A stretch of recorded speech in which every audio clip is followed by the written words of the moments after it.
Hello everyone, welcome back to the channel. Cost accounting में हम लोगों ने एक चैप्टर स्टार्ट किया है सिंगल कॉस्टिंग, जिसको कि हम लोग आउटपुट कॉस्टिंग भी कहते हैं। इस चैप्टर के फर्स्ट पार्ट में जहां हम लोगों ने कॉस्ट शीट बनाना सीख लिया है, स्टेटमेंट ऑफ कॉस्ट सीखा है, टोटल कॉस्ट और पर यूनिट कॉस्ट भी हम लोगों ने कैलकुलेट करना सीखा है, प्रोडक्शन अकाउंट बनाना सीखा है और ट्रेडिंग अकाउंट से हम लोगों ने कॉस्ट शीट बनाना सीख लिया है। अब इस चैप्टर के सेकेंड पार्ट में हम लोग चलते हैं, जहाँ हम लोग को कोटेशन प्राइस, टेंडर प्राइस और एस्टिमेशन प्राइस कैलकुलेट करना सीखना होगा। ये कैलकुलेशन ठीक वैसे ही हम लोगों को कॉस्ट शीट बना करके कैलकुलेट करना है। इसमें 4 अलग अलग टाइप हैं। फर्स्ट टाइप में हम लोगों को no change in cost and percentage in profit हम लोग को देखने को मिलता है, यानी कॉस्ट में कोई चेंजेस नहीं करना है, प्रॉफिट के परसेंटेज में कोई चेंज नहीं करना है।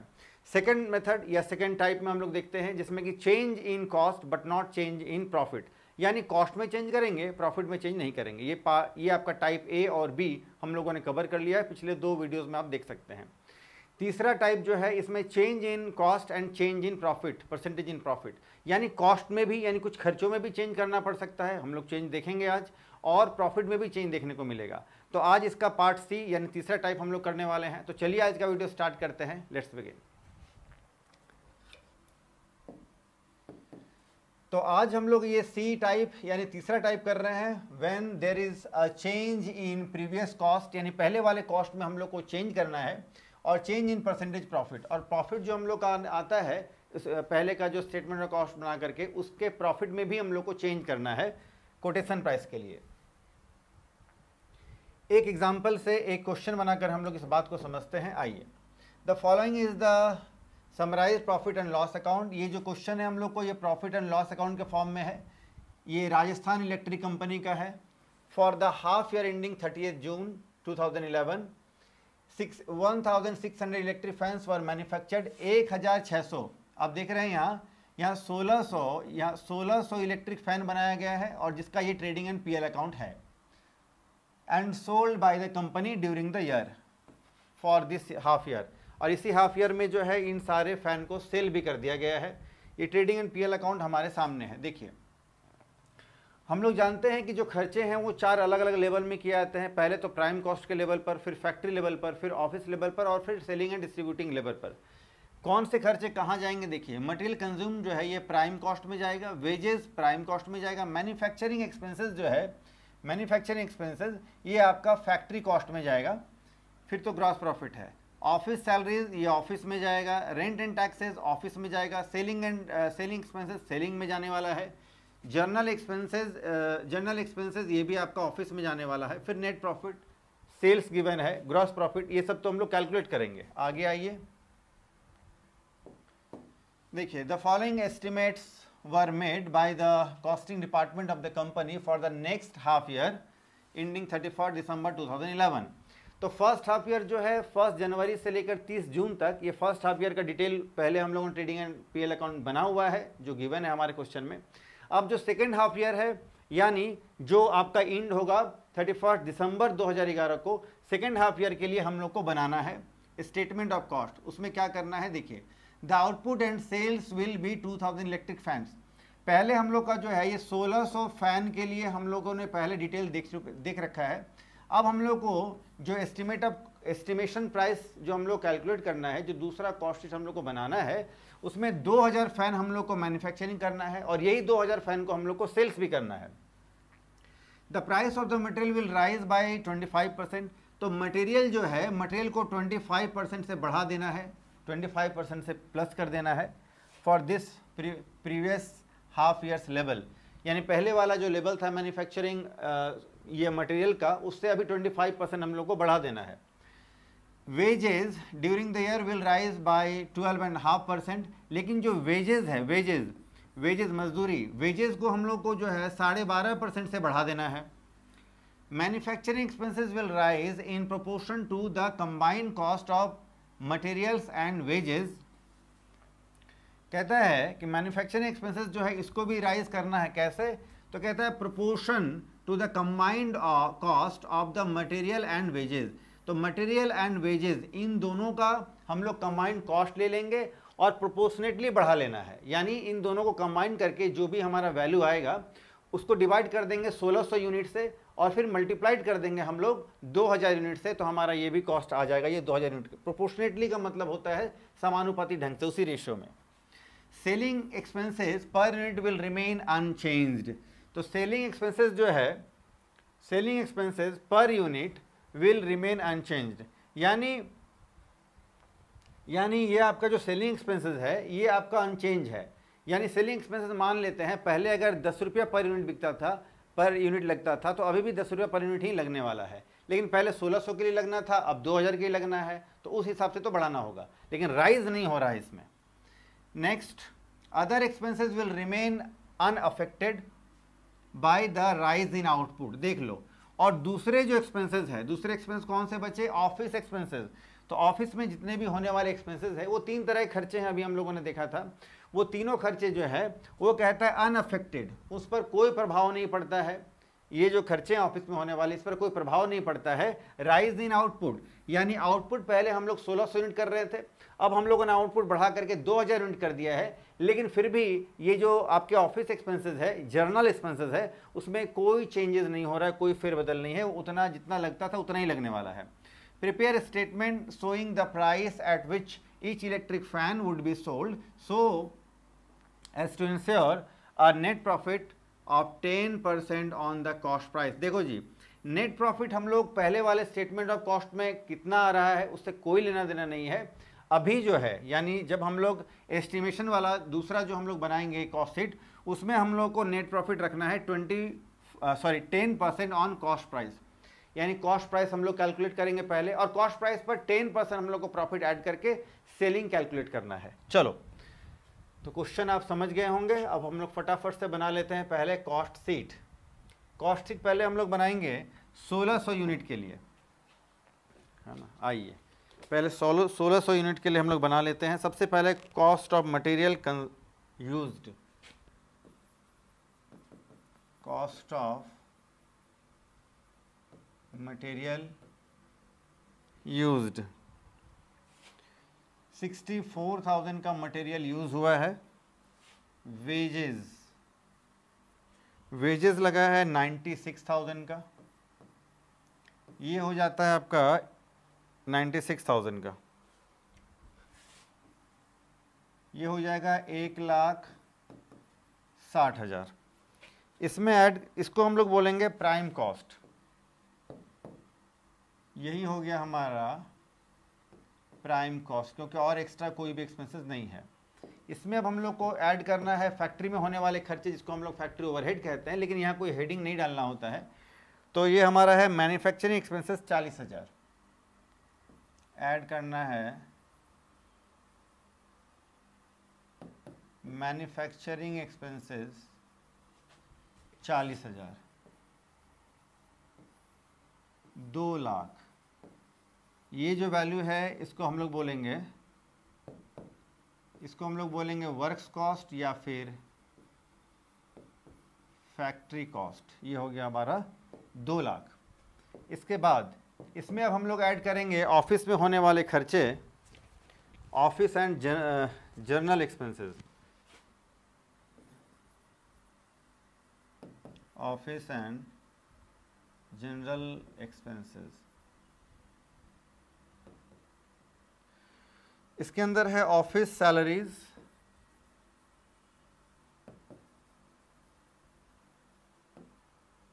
रेंट एंड रेट्स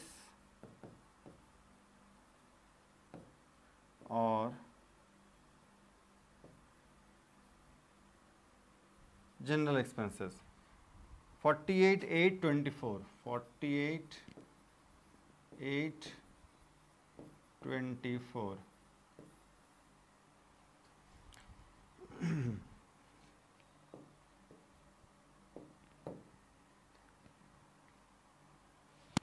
इसको हम लोग आउटर कॉलम में ही लिख लेते हैं। चलो,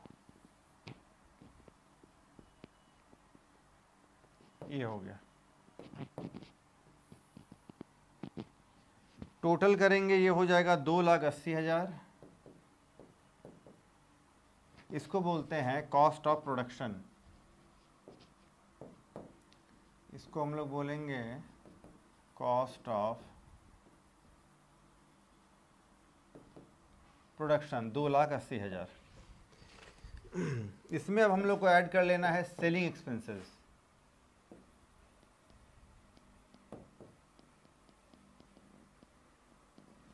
सेलिंग एक्सपेंसेस आपका है 16,000, ये हो जाएगा 296,000।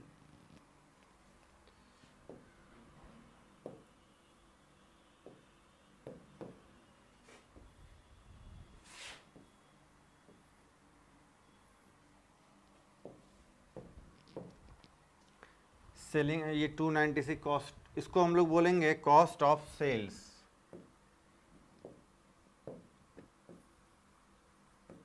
कॉस्ट ऑफ सेल्स, जो माल हम लोग बेचेंगे उसका कॉस्ट, उसका लागत आ गया 296। सेलिंग प्राइस क्वेश्चन में गिवन है 3,20,000। ये हो गया हमारा सेल्स, 3,20,000 गिवन है। तो फिर बैलेंसिंग फिगर हमारा यहाँ पर आ जाएगा प्रॉफिट। बैलेंसिंग फिगर 24,000, यानी 3,20,000 जो सेल्स है,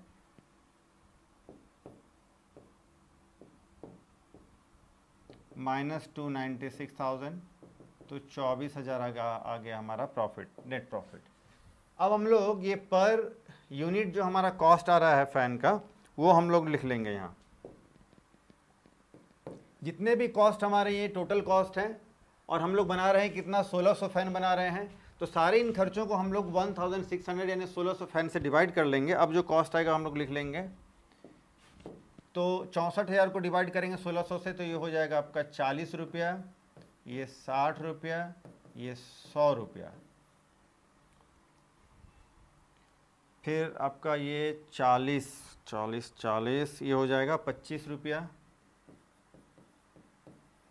125 रुपया। इसके बाद ये है आपका 30 रुपया, 5 और 15 रुपया, 175। ये हो जाएगा 10, 185। 15 रुपये का बैलेंसिंग फिगर आपका प्रॉफिट हो जाएगा। 200 रुपया जो है आपका ये पड़ रहा है सेलिंग प्राइस। अब हम लोग को बना लेना है statement of estimation. Estimate cost हम लोग को कैलकुलेट करना है। आइए, ये हम लोग को 2000 इलेक्ट्रिक फैन के लिए बनाना है। सबसे पहले मटेरियल कंज्यूम्ड,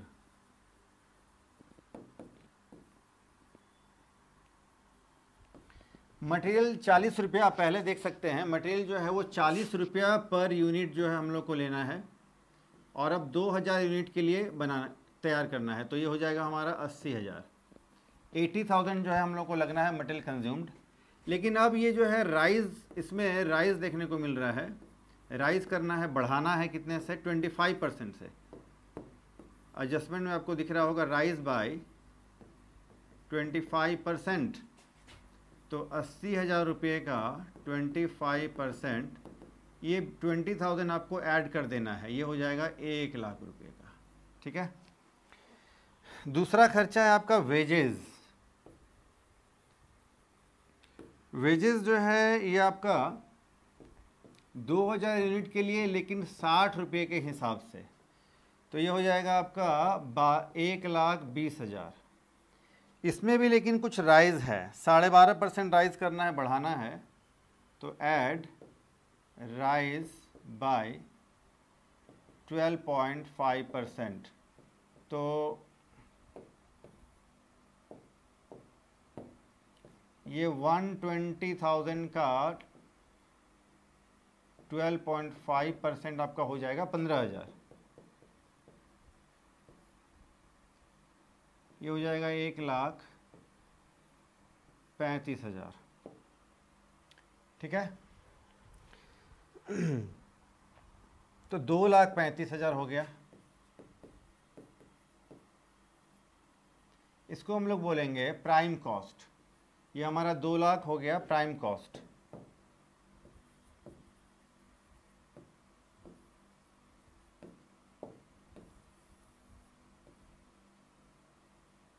प्राइम कॉस्ट। इसके बाद अब हम लोग को मैन्युफैक्चरिंग एक्सपेंसेस यहाँ डालना है। मैन्युफैक्चरिंग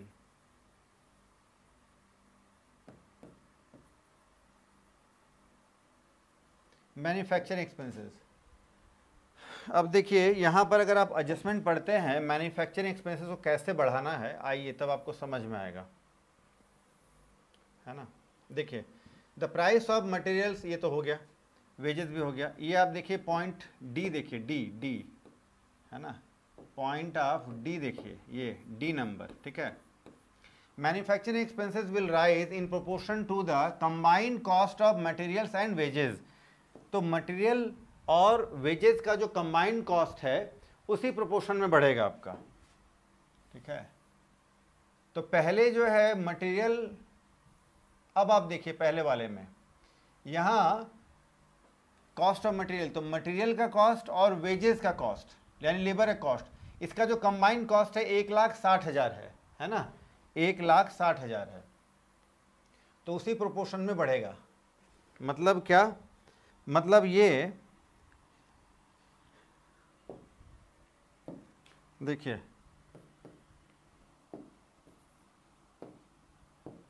यानी percentage of manufacturing expenses, percentage of manufacturing expenses. अब ध्यान दीजिए, पहले मैन्युफैक्चरिंग एक्सपेंसेस हो रहा था 40,000, लेकिन जो कंबाइंड एक्सपेंसेस था वो आपका मटेरियल और वेजेस का, वो कितना था, ये आपका 96, ये आपका है 64 और 96, है ना, 64 प्लस 96,000, ठीक है, ये है मल्टीप्लाइड विथ 100। तो ये कितना परसेंट से कितना परसेंट ये चार्ज हो रहा था, 25%, ठीक है। कहने का मतलब पहले जो है प्राइम कॉस्ट का 40,000 जो है कितना परसेंट था, तो 25%। तो अभी भी जो है उसी प्रोपोर्शन में ही बढ़ेगा आपका। तो अभी percentage of new percentage of manufacturing expenses, ध्यान दो जी। अब जो है पहले 40,000 खर्च था, सही बात है, अब कितना होगा, देखिए आउट ऑफ, पहले जो है ये 64 प्लस 96, अभी कितना हो रहा है खर्चा, अभी हो रहा है इस पर 1,20,000 और 1,35,000, अभी हो रहा है 1,20,000 मटेरियल पर और 1,35,000 हो रहा है खर्च आपका, ये हो रहा है आपका लेबर पर यानी वेजेस पर। दोनों का कंबाइंड कॉस्ट तो इतना ही है जो कि हो रहा है 2,35,000 मल्टीप्लाइड विथ 100। तो इसका या ये भी काम आप कर सकते हैं, इसको ऐसा नहीं करके आप सिंपल ये कर सकते हैं कि अभी का जो कंबाइंड कॉस्ट है वो कितना है। तो अभी का कंबाइंड कॉस्ट आपका आ रहा है 1,00,000 और 1,35,000, 1,00,000 प्लस 1,35,000, ठीक है। इसका आप कर दीजिए 25%, 125% कर दीजिए इसका, सॉरी इसका 25% कर दीजिए, तो ये आपका आ जाएगा। यानी पहले जो है वो आपका 25% होता था कंबाइंड कॉस्ट का, तो अभी भी हम लोगों ने कंबाइन कर दिया तो उसका 25% कैलकुलेट कर लेंगे तो हमारा वो कॉस्ट आ जाएगा 58,750, 58,750, ठीक है। तो ये कॉस्ट हम लोग को मैन्युफैक्चरिंग कॉस्ट कैलकुलेट हो गया, आ गया 58,750। मैन्युफैक्चरिंग कॉस्ट टोटल करेंगे हम लोग 293,750, 293,750। इसको हम लोग बोलेंगे फैक्ट्री कॉस्ट, या इसी को हम लोग बोलते हैं वर्क्स कॉस्ट। इसमें अब हम लोग ऑफिस एक्सपेंसेस को ऐड कर देंगे, office and general expenses, office and general expenses, जिसके अंदर में 3 एक्सपेंसेस है, ऑफिस सैलरी,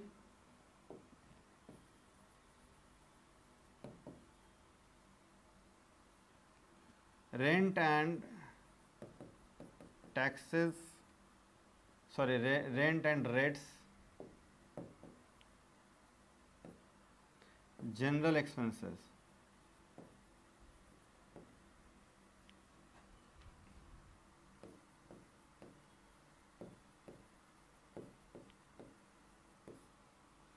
ये हो रहा है आपका टोटल।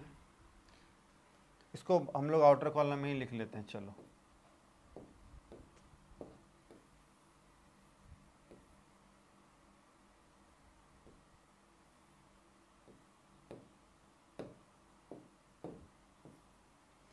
इसका सम टोटल आपका हो जाएगा 373,750।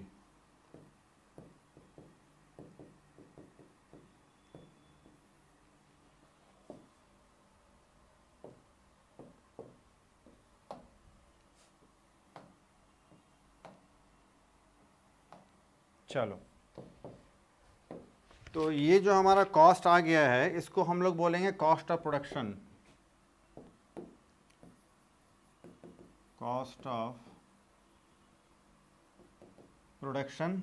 इसमें अब हम लोग ऐड करेंगे selling and distributive expenses. Selling expenses,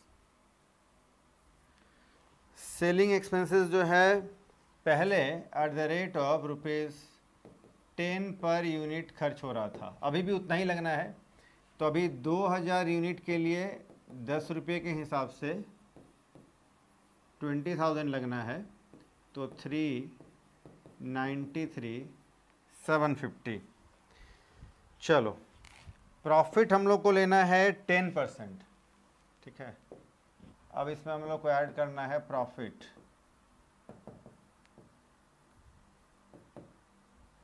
$393,750 का 10% प्रॉफिट ऐड करना है, तो ये हो जाएगा 39,375। चलो, और ये सेल्स टोटल हो जाएगा हम लोग का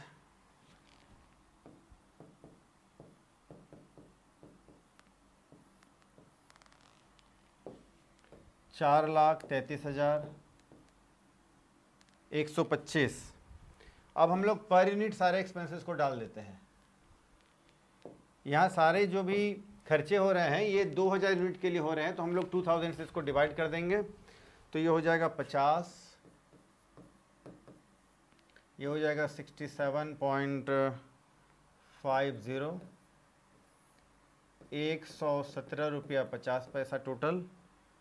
फिर ये हो जाएगा 29.375,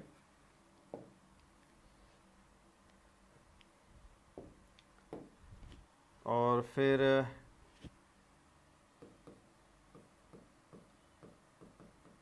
₹146 875 40।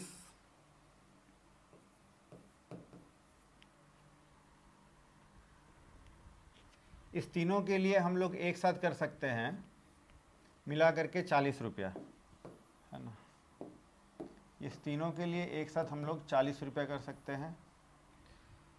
अब आ गया आपका 186.875, और फिर इसमें 10 रुपया कॉस्ट लगना है ये वाला, तो ये हो जाएगा 196.875।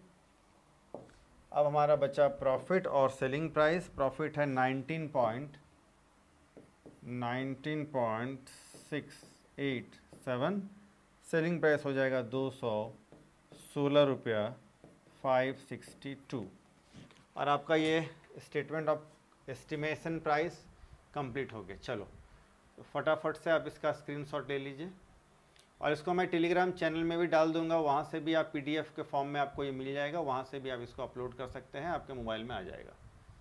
चलो, तो आज हम लोगों ने टेंडर प्राइस या कोटेशन प्राइस का सेकंड हम लोगों ने आज तीसरा लेक्चर है, जिसमें हम लोग चेंज इन कॉस्ट और change in percentage of profit देखा है। तो आई होप आपको समझ में आ गया होगा। कहीं अगर कोई डाउट होगा तो कमेंट सेक्शन में पूछिएगा। वीडियो अगर अच्छा लगता है तो लाइक करिए, अगर अच्छा नहीं लगता है तो डिसलाइक करें, कमेंट में बताएं कि आपको अच्छा नहीं लगा। आज हम लोग इतना ही करते हैं, फिर मिलते हैं नेक्स्ट वीडियो में किसी नए टॉपिक के साथ। तब तक के लिए टेक केयर, बाय।